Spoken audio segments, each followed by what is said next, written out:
Você sabia que todos os anos são diagnosticados cerca de 65 mil novos casos de câncer de próstata aqui no Brasil? Quais são os fatores de risco? O que fazer para prevenir essa doença? Esse é o tema da nossa live de hoje. Eu vou receber o Dr. Daniel Medeiros, urologista, membro da Sociedade Brasileira de Urologia, regional aqui do Rio Grande do Norte.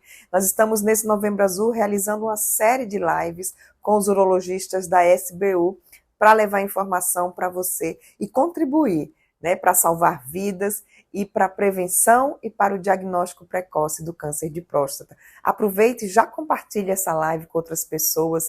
Se você tem algum homem da família, na família que dá trabalho para médico, convida para participar. Boa noite, doutor Daniel. Tudo bom? Prazer lhe receber.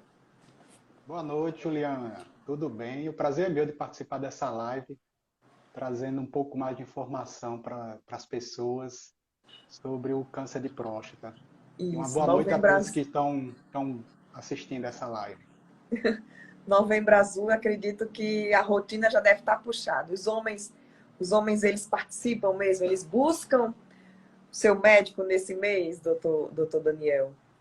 Eles buscam mais, com certeza acaba servindo como um incentivo essa campanha do Novembro Azul. Então, muitos esperam, inclusive, essa época do ano para buscar o seu atendimento, a sua prevenção, a sua consulta. Na semana passada, eu conversando com o doutor Ângelo, são 65 mil novos casos de câncer de próstata diagnosticados por ano, é isso? Essa é a estatística. Isso, perfeito, Juliana. No Brasil, a estimativa é dessa, de casos ao ano, 65 mil casos de câncer de próstata, sendo então o câncer mais comum do homem, se excluirmos aqueles cânceres de pele não melanoma. Agora, o que fazer para prevenir, doutor Daniel? Estamos aqui hoje exatamente para falar sobre isso, né? O que é mais importante quando a gente fala em prevenção do câncer de próstata? Perfeito, Juliana. Quando falamos em prevenção, nos remetemos ao conceito de fatores de risco. Então, é importante que se entenda quais são os fatores que determinam um risco maior de ter câncer de próstata e de que forma se pode atuar mitigando o risco de desenvolver a doença. Então, falando mais diretamente agora sobre fatores de risco, eu elenco 4 fatores de risco principais para o câncer de próstata. O primeiro deles é a idade. Então, o câncer de próstata é uma doença mais frequente no idoso. A maioria dos Certo. tumores ocorrerá após os 65 anos de idade. Então, esse é o primeiro fator de risco. O segundo fator de risco de grande importância é a história familiar. Então, aquelas pessoas que têm um parente próximo, especialmente se esse parente for o pai, essas pessoas que tiveram um parente próximo com câncer de próstata estão sob maior risco de desenvolver a doença durante a vida. Se for o pai, isso já determina um risco 2 vezes maior em relação à população geral.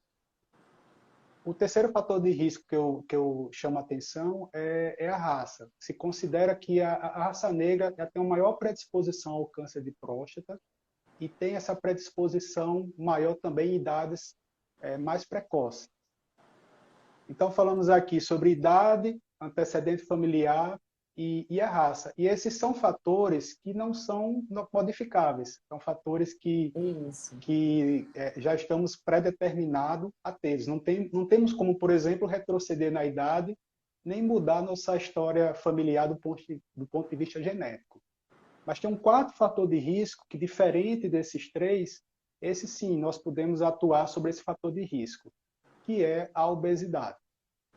A obesidade e seus condicionantes.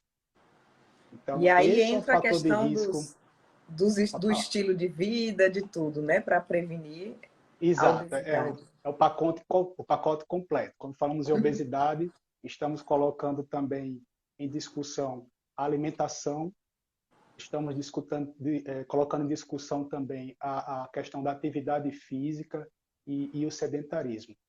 Então, a obesidade ela vem sendo identificada como um fator de risco para câncer de próstata, não só para de próstata, mas também de outros tumores, mas o foco aqui é próstata.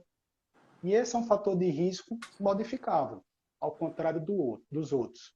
Então, se é um fator de risco modificável, ele é acessível ao paciente para ser trabalhado e, a partir daí, mitigar um pouco o risco que ele possa ter de desenvolver o câncer de próstata. O que eu acho interessante é que, para combater a obesidade, a gente vai para esse lado do estilo de vida. E termina prevenindo não só o câncer de próstata, né, doutor Daniel, mas várias outras doenças. Isso mesmo, Juliana. Quando a gente começa a entender melhor que a obesidade, na realidade, está relacionada a uma série de doenças, que são doenças que têm um certo grau de interligação, fica mais fácil de compreender todo esse processo e todo o benefício que advém do tratamento dessa condição. Então, a obesidade ela está relacionada, por exemplo, ao aumento do risco cardiovascular, ou seja, risco de infarto, de doenças cerebrovasculares, como o AVC, está relacionado ao risco de diversos tumores do trato digestivo, por exemplo, e, finalmente, também em relação ao câncer de próstata. A obesidade ela determina um estado de inflamação crônica a nível intracelular. E esse estado de inflamação crônica acaba levando à produção de diversas substâncias que vão ser determinante para várias dessas doenças. Então, a obesidade realmente é um ponto fundamental a ser observado quando falamos em prevenção de câncer de próstata. Doutor Daniel, no câncer de mama, né, a gente fala também de prevenção, mas batem muito na questão do diagnóstico precoce, né? Porque quanto mais cedo esse câncer for diagnosticado, maiores serão as chances de cura. Câncer de próstata, também o diagnóstico entra como uma prevenção? Funciona de maneira semelhante. Tecnicamente, o mais correto seria a gente dizer rastreamento precoce. Então, quando falamos em fazer aqueles exames preventivos, na realidade o que estamos falando é fazer exames de rastreamento da doença. E qual o intuito desses exames de rastreamento? O intuito é detectar a doença numa fase ainda inicial, porque detectando nessa fase inicial, os tratamentos são bem mais efetivos no sentido de atingir e propiciar a cura do paciente. Para o câncer de próstata, por exemplo, a chance de cura para um tumor inicial, no geral, é de 90%, o que é um cenário extremamente favorável se considerarmos o que já significou no passado um diagnóstico de câncer. Na verdade, assim, antigamente, quando se ouvia alguém tem câncer, era praticamente uma sentença de morte. E hoje a gente vê que é tudo muito diferente. Se o paciente ele é rastreado e descobre o tumor precocemente, ele com certeza vai ter uma oportunidade muito maior de ficar curado daquela doença. Então, esses exames de rastreamento, juntamente com condutas ativas do paciente, no sentido de prevenção, no sentido de ter um estilo de vida saudável, é que vão representar o conjunto dessas ações a verdadeira prevenção do câncer de próstata. Doutor Daniel, vamos voltar aqui para os fatores de risco. Você falou a questão da idade, com relação ao histórico familiar e também a raça. Pessoas da raça negra têm mais chance de desenvolver o câncer de próstata. A partir dessa informação, o que é que essas pessoas devem fazer? As pessoas que estão inseridas em alguns desses fatores de risco, elas devem acender aquele alerta da maior necessidade e maior preocupação de seguir os protocolos de rastreamento, os protocolos médicos recomendados, porque essas pessoas estão sob maior risco de desenvolver a doença ao longo da vida. Quando falamos em rastreamento, o rastreamento, inclusive, leva em consideração essas situações. Por exemplo, um paciente que não tenha nenhum fator de risco, no que se refere, eu falo, à história familiar e à raça principalmente, esse paciente ele deve iniciar o rastreamento aos 50 anos de idade, de acordo com os protocolos da Sociedade Brasileira de Urologia e da Sociedade Europeia também. Já o paciente que tem uma história familiar positiva, por exemplo, o pai teve câncer de próstata, ou as pessoas da raça negra, recomenda-se que esse início de rastreamento, essas avaliações preventivas, comecem aos 45 anos de idade. E hoje já existe um entendimento também de boa parte dos protocolos que a obesidade também deve ser encarada da mesma forma. Ainda não há um consenso em torno disso, mas a tendência é se considerar que o paciente obeso ele também deve iniciar o rastreamento mais precocemente, aos 45 anos de idade. Então, a ocorrência desses fatores de risco servem de alerta para o paciente. Eu, por exemplo, na minha experiência de atuação como urologista, os dois pacientes mais jovens que eu tive com diagnóstico de câncer de próstata, um com 45, outro com 46, eram pacientes que tinham uma história familiar riquíssima. Era o pai teve câncer de próstata e dois irmãos tiveram câncer de próstata. Ou seja, isso mostra, de fato, o quanto impactante é a história familiar para o risco individual de se desenvolver a doença. Certo.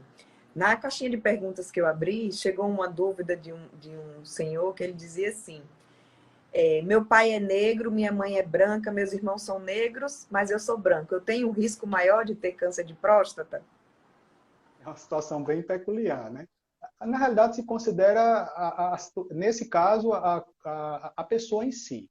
Esses estudos a respeito de raça, eles foram realizados em países em que há uma separação étnica maior.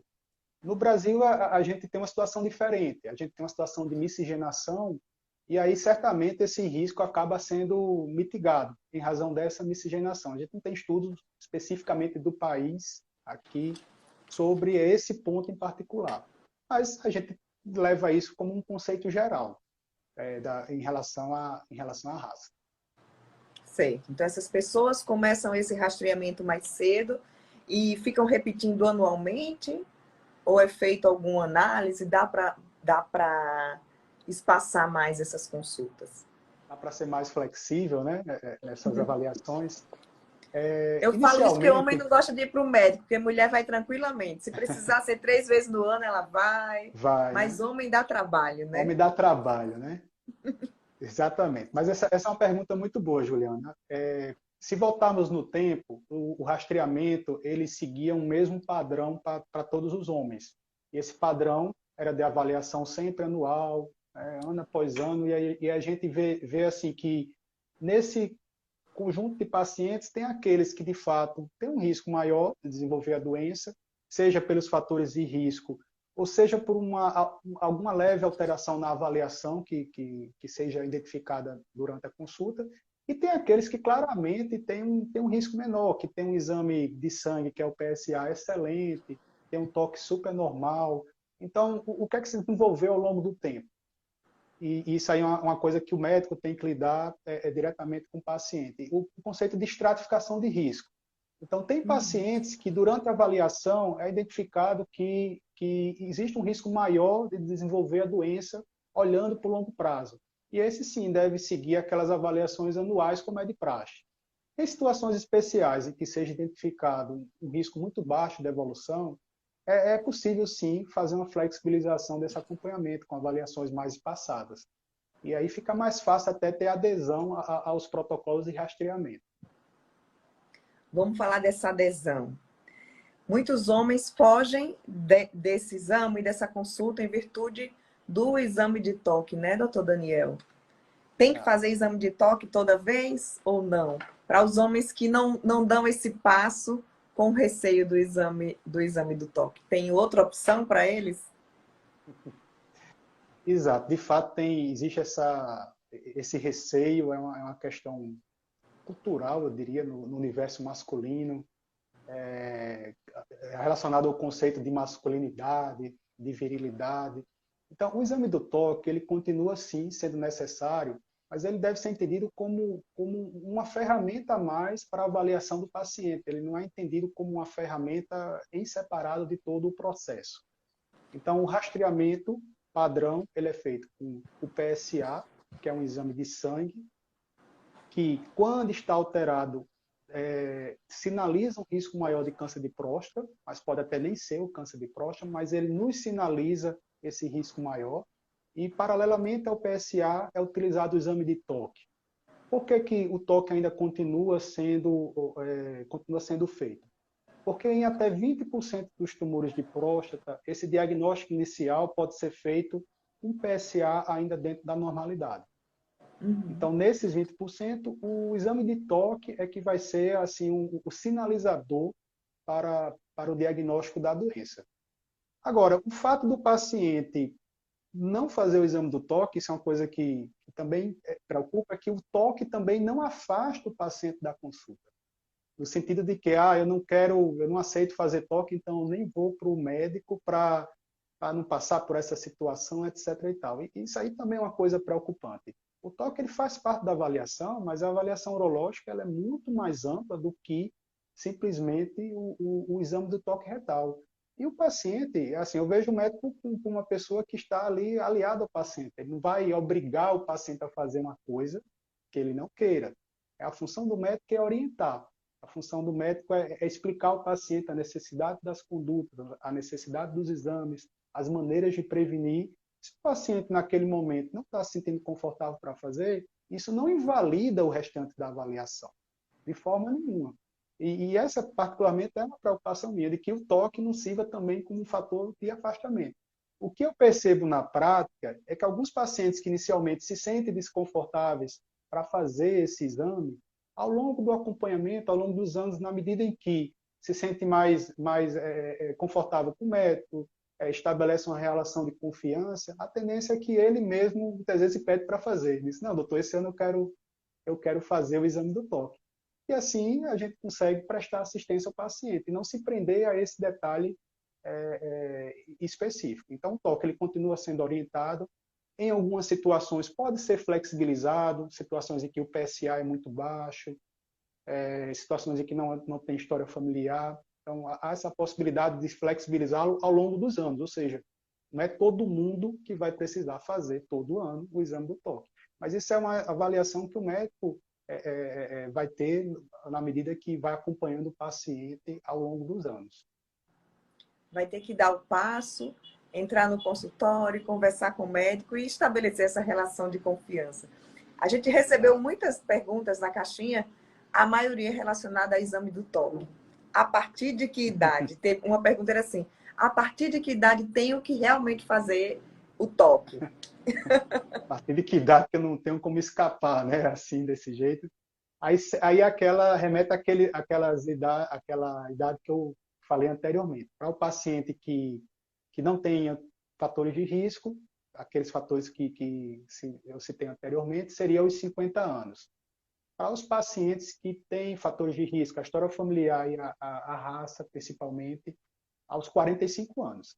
Mas essa pessoa que está tão preocupada assim, faça a avaliação, não deixe de fazer por causa do toque. Se não está se sentindo confortável para fazer um toque no primeiro ano, não tem problema. Isso, como eu estou dizendo, isso não invalida a avaliação. Às vezes vemos pacientes que chegam para fazer a primeira avaliação com mais de 60 anos porque tinha medo do exame do toque. Mas aí também ele não fez nada além nenhuma outra avaliação urológica. E isso também é preocupante. Mas as idades seriam essas: 50, né, sem fatores de risco, e 45 com fatores de risco.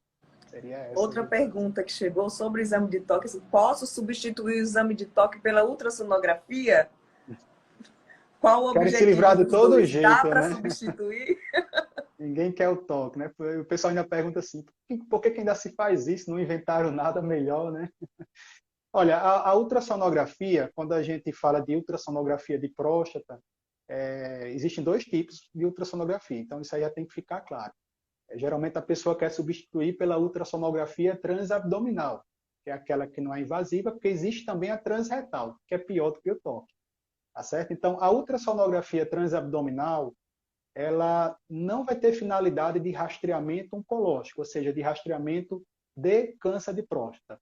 Ela é solicitada em função de outras avaliações, de outras informações. Por exemplo, ela vai avaliar o volume prostático, a conformação da próstata, especialmente naqueles casos dos pacientes que têm o crescimento prostático benigno, a hiperplasia prostática. Ela vai dar informações também sobre a bexiga, se a bexiga não está sofrendo alguma repercussão em razão de um crescimento prostático. Vai dar informação também a respeito do esvaziamento da bexiga, se o paciente consegue esvaziar bem após a micção. Então, a ultrassonografia é muito solicitada, sim, na rotina urológica, mas não especificamente com a intenção de avaliar o risco de câncer de próstata, e sim para avaliar outras questões relacionadas à avaliação urológica, porque a avaliação urológica ela é muito mais ampla do que simplesmente rastrear o câncer de próstata.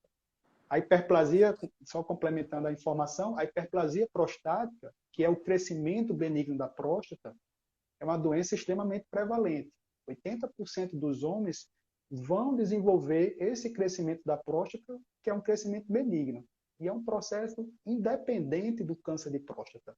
Ou seja, ele nem aumenta, nem diminui o risco do paciente ter câncer de próstata. E a ultrassonografia é um dos exames que consideramos dentro desse contexto de avaliar a hiperplasia prostática.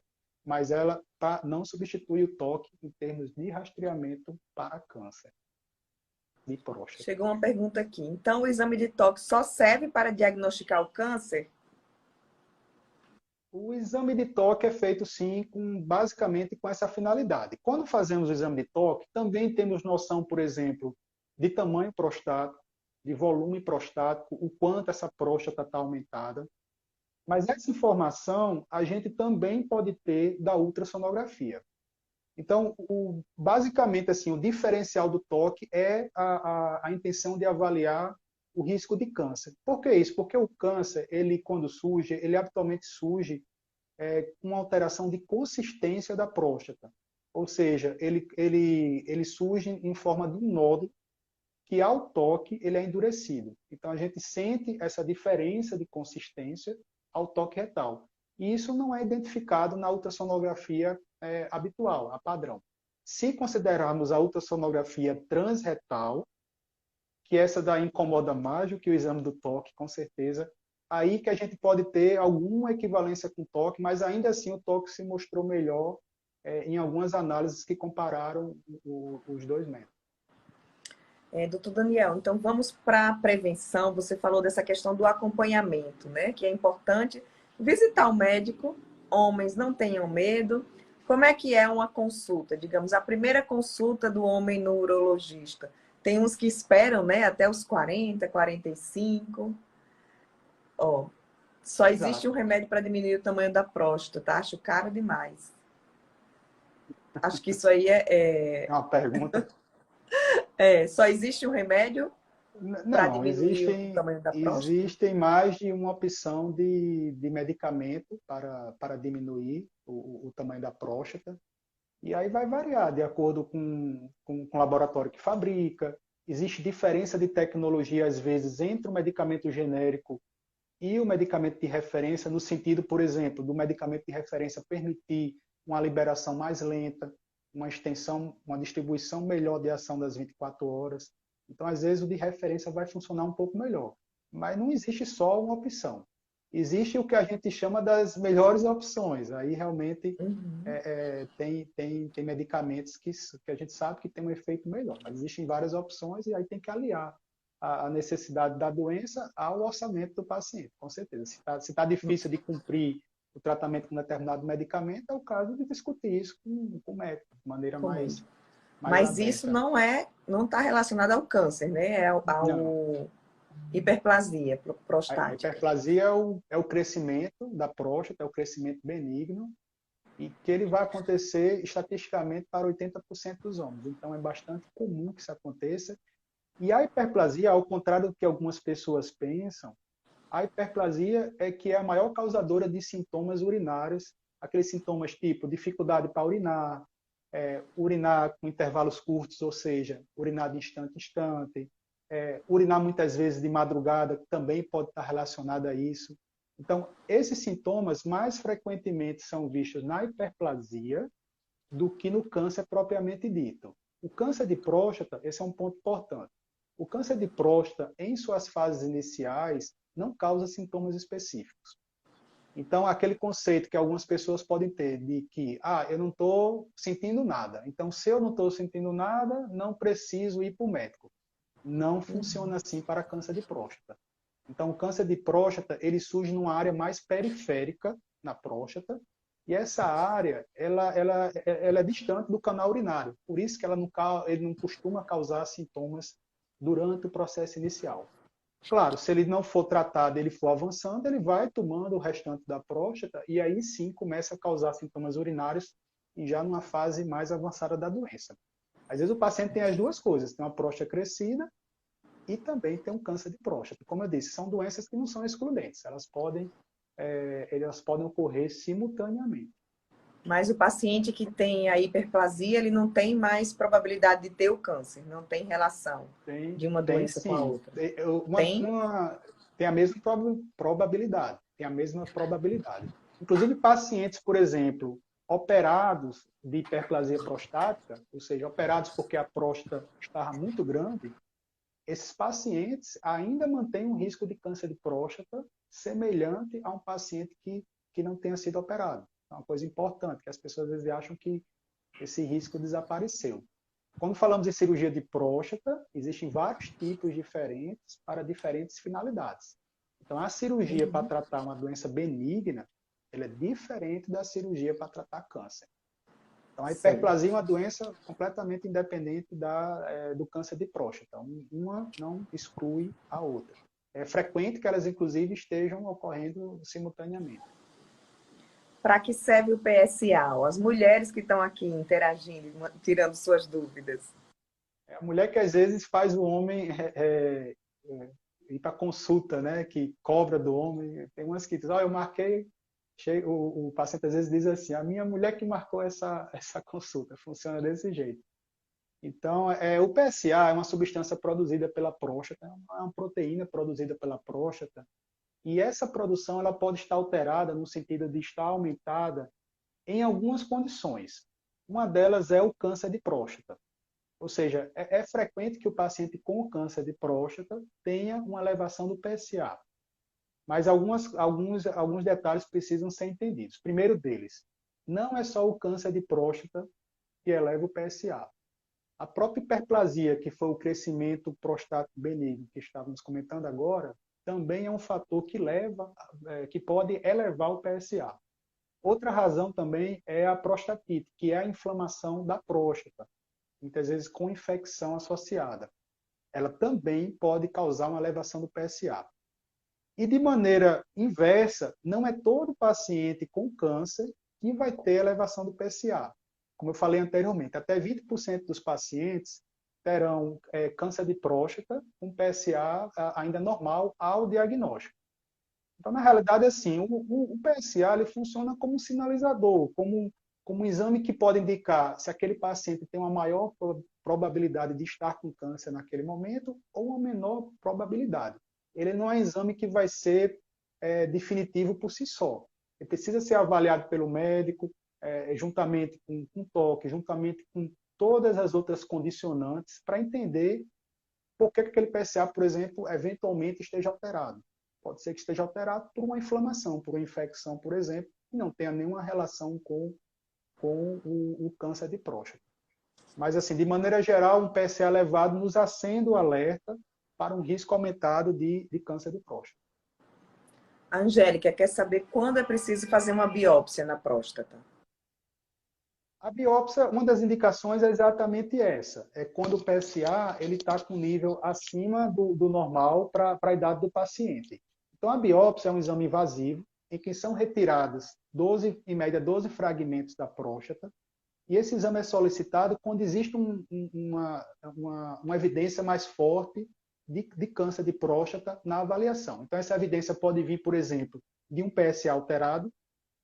O PSA, para quem tem mais de 60 anos, para ficarmos na faixa mais comum do câncer de próstata, o PSA é normal até 4. Então, um paciente que tem um PSA persistentemente acima disso, é um paciente que possivelmente fará uma biópsia de próstata. Ou um paciente, por exemplo, que ao exame do toque tenha sido evidenciado um nódulo bastante suspeito para câncer de próstata. Então, essa aí também é outra indicação de realização da biópsia. De maneira geral, pedimos nessas duas situações principais. Ótimo. Doutor Daniel, então vamos falar sobre essa consulta, né? Essa consulta de prevenção do homem buscar o seu médico, que muitas vezes a gente está falando aqui de câncer de próstata, mas é um cuidado com a saúde geral. O urologista, nessa consulta, quando o homem vai ao seu médico, quando ele vai ao urologista, o que é avaliado nessa consulta? Qual a importância dessa consulta periódica com o médico? É muito boa essa pergunta, Juliana, porque as pessoas às vezes imaginam que o urologista vai avaliar unicamente a próstata ou se o paciente tem câncer de próstata. Aí eu quero lembrar um conceito. O urologista, ele é especialista não somente no aparelho reprodutor masculino, mas também é especialista em relação ao aparelho urinário, mais especificamente algumas doenças que têm um enfoque mais cirúrgico. Por exemplo, cálculos renais, por exemplo, tumores de rim, tumores do trato urinário. Então, quando fazemos uma avaliação do paciente na urologia, primeiro que fazemos uma avaliação mais ampla da saúde do homem como um todo, né, avaliando, por exemplo, aquelas taxas, colesterol, glicose, triglicerídeos, para orientar acompanhamento de algumas especialidades, quando necessário.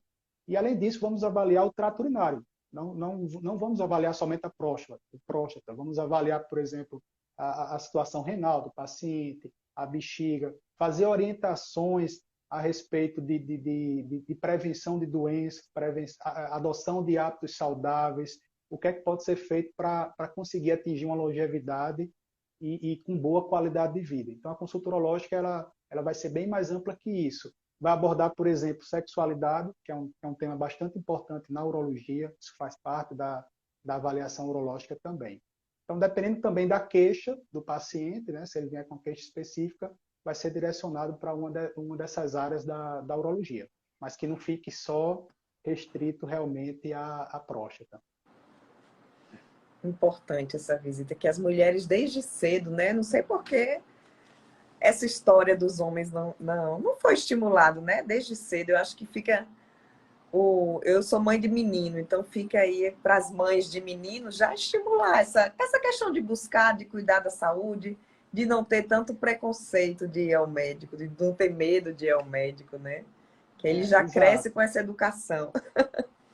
Exato. Uma coisa, por exemplo, a gente fala muito 45, 50 anos, mas é recomendado sim ter avaliações antes dessa faixa etária, não especificamente para avaliar câncer de próstata, porque não faria sentido pela raridade da doença, mas exatamente para ter essas orientações em relação ao trato urinário, em relação à sexualidade. Às vezes um adolescente, um adulto que tem fimose, por exemplo, às vezes acontece de chegar na idade adulta com fimose. Então, são vários aspectos que são abordados na consulta urológica nessa faixa etária antes dos 45, 50 anos que eu comentei aqui. Tem, às vezes, pacientes que nunca foram ao urologista, tem 50 anos, está indo a primeira vez só por causa da próstata, mas, na realidade, ele deveria ter ido antes. Não existe, assim, um protocolo que determine digamos assim, frequência de avaliação ao urologista antes dessa faixa etária. Mas se recomenda que, eventualmente, se faça, sim, uma avaliação geral da saúde com o urologista. Ótimo, doutor Daniel. Só para esclarecer, a Angélica perguntou se a biópsia é com anestesia. Angélica, sim, a biópsia é com anestesia de maneira, digamos assim, de maneira não ideal é que seria feita sem anestesia. Isso já aconteceu mais frequentemente no passado, às vezes por dificuldade de logística do serviço, pela realidade do serviço. Mas quase todos os serviços hoje fazem com anestesia. Essa anestesia é uma sedação, ou seja, é uma medicação que é injetada na veia e que o paciente adormece, perde a consciência e não tem dor durante o processo da biópsia. Semelhante, por exemplo, ao que acontece na colonoscopia, aquele exame que o pessoal chama popularmente de exame da mangueira, né? Ou a endoscopia digestiva. Então, é um tipo de anestesia semelhante a isso. Então, antigamente se fazia muito sem anestesia por, às vezes, dificuldade de logística, mas não faz sentido. Assim. Com anestesia, com certeza, vai ser muito mais confortável e aí o exame não é doloroso, porque o momento que seria o momento de sentir dor, que é a retirada dos fragmentos, nesse momento a pessoa vai estar inconsciente e não vai ter recordação daquela dor. É um procedimento que demora em torno de 20 minutos, dependendo da quantidade de fragmentos, às vezes menos tempo. Não há necessidade de internação hospitalar.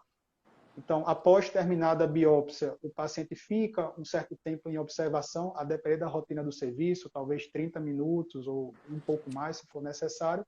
E então é é liberado para casa. Então, é um exame, apesar de ser invasivo, é um exame com baixo índice de complicação e com a anestesia associada, né, a sedação, ele se torna um exame confortável no sentido de não causar dor durante o processo da biópsia. Ainda pode ser que encontre um ou outro lugar, por questão de logística, que não adote a sedação. É algo que precisa ser perguntado ao serviço, Sei. diretamente. Doutor Daniel, para a gente encerrar, cigarro, bebida alcoólica, esses hábitos, eles também interferem aí na maior incidência de câncer de próstata ou não estão relacionados? Para o câncer de próstata especificamente, não se mostrou um grande impacto em relação a esses hábitos, mas são hábitos nocivos para a saúde de maneira geral. São hábitos que vão, por exemplo, o tabagismo, para o trato urinário, ele vai ter maior impacto sobre a bexiga, uma coisa que é pouco falada. Então, o tabagismo eleva muito o risco de câncer de bexiga. A bebida alcoólica já teria uma relação, como falamos de câncer, mais a tumores do trato digestivo propriamente, né? Tumores de boca, esôfago, estômago, não estaria tão correlacionado. Mas para a saúde de maneira geral, esses hábitos eles devem ser evitados. Isso é uma questão importante. Se a gente for olhar a saúde de uma maneira mais ampla, integral, a gente poderia elencar alguns hábitos que, de fato, fazem a diferença a longo prazo. Fazem a diferença no sentido de interferir na longevidade e de interferir também na qualidade de vida. Se a gente fosse, às vezes eu digo para o paciente, se tivesse um medicamento na farmácia para vender que fizesse você viver mais e que fizesse você viver com maior qualidade de vida, quanto é que você pagaria por esse comprimido? É verdade? Só que nós sabemos hoje quais são os hábitos, quais são as rotinas que precisam ser estabelecidas para alcançar uma longevidade saudável, uma longevidade com boa qualidade de vida. Eu vou falar aqui rapidamente, eu acho que a gente tem um Eu ia tempinho dizer, para pode falar. relembrar aí. Pronto, eu vou relembrar para a gente aproveitar. O primeiro deles é a atividade física regular. Esse hábito é essencial. E essa atividade física, de maneira ideal, não deve se restringir só à caminhada. Por exemplo, muitos pacientes dizem, eu faço caminhada. Caminhada é ótimo, é bom do ponto de vista cardiovascular, mas também é importante que o paciente adote exercícios que envolvam força muscular, exercícios de musculação. Porque essa força muscular ela vai sendo perdida com o avançar da idade. Isso vai interferir na autonomia do paciente e no equilíbrio. Então, é importante, para um envelhecimento saudável e com qualidade de vida, que o paciente pratique atividade física regularmente e que inclua a musculação nessa rotina da atividade física. O segundo aspecto é a alimentação. Uma alimentação equilibrada, uma alimentação que evita excesso de açúcares, excesso de fritura, de gordura, de alimentos ultraprocessados, alimentos industrializados. Então, a alimentação é um fator primordial na prevenção de doenças e na conquista dessa longevidade. E ela vai impactar em relação a câncer, em relação a doença cardiovascular, cérebrovascular e várias outras no nosso organismo. O terceiro ponto é controle do peso.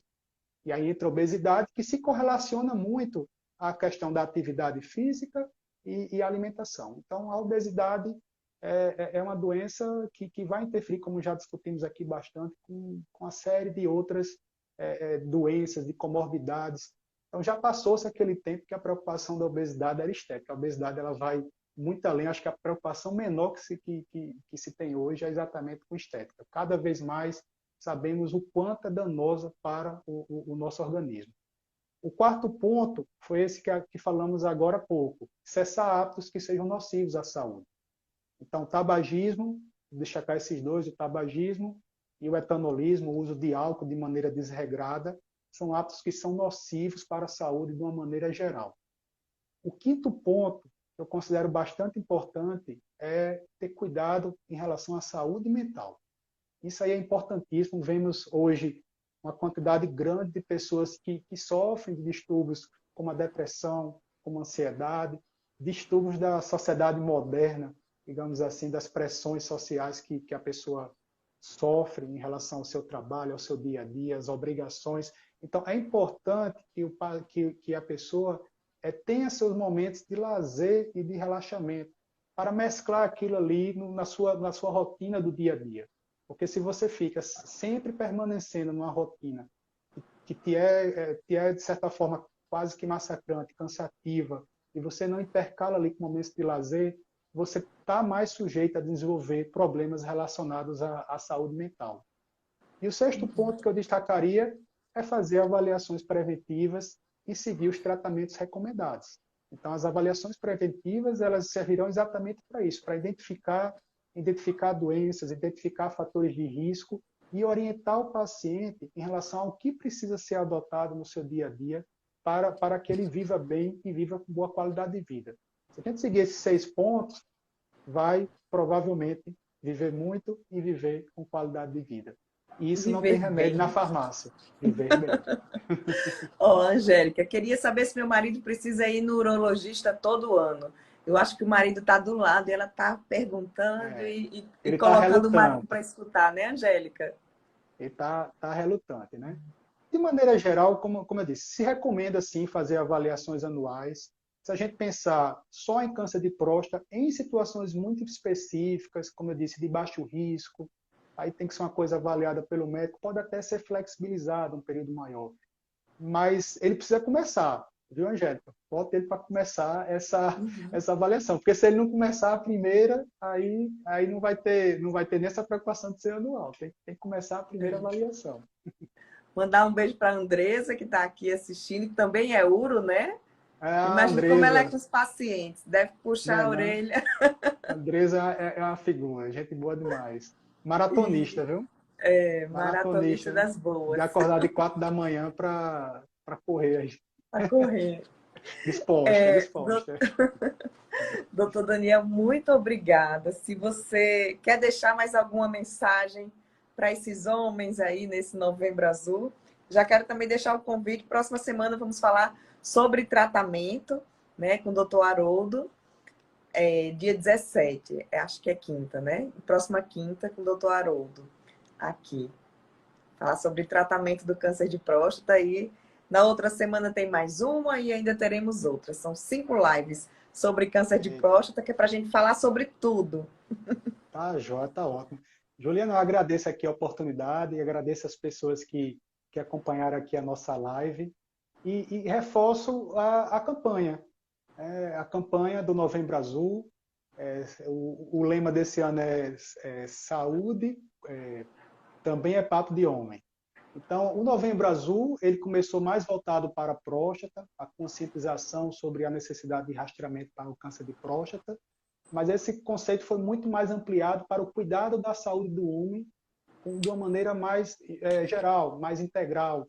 É um chamado ao autocuidado. E é esse o recado que eu deixo aqui para os homens e para as mulheres que estão acompanhando seus maridos, de que o homem ele procure esse autocuidado, deixe o medo de lado, de repente, de fazer uma avaliação, ou preconceito, ou às vezes a sensação de vulnerabilidade, porque vai fazer uma avaliação. Isso aí tudo vai ser menos importante do que aproveitar a vida, do que aproveitar a vida ao lado da família e do que aproveitar a vida com boa qualidade. Então, eu deixo esse chamado ao autocuidado, esse chamado a fazer a prevenção, esse chamado a adotar hábitos saudáveis de vida que sejam condizentes com esse objetivo de longevidade saudável. É esse o recado que eu deixo aqui para finalizar nessa live. Eu quero até deixar como sugestão a nossa revista VB Digital desse mês. A gente trouxe Novembro Azul na capa, reportagem de capa. Tem muita informação importante com vocês, né? Os profissionais aí da SBU. A SBU também levando muita informação, né, doutor Daniel, para os pacientes e para os profissionais também, estimulando essa transmissão de informação para todos.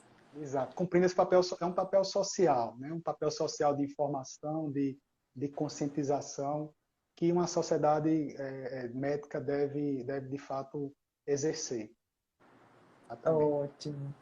Boa noite a todos. Já deixem aí na agenda que próxima semana, quinta-feira às 8 horas, vamos receber o Dr. Haroldo Duarte para falar sobre tratamento do câncer de próstata.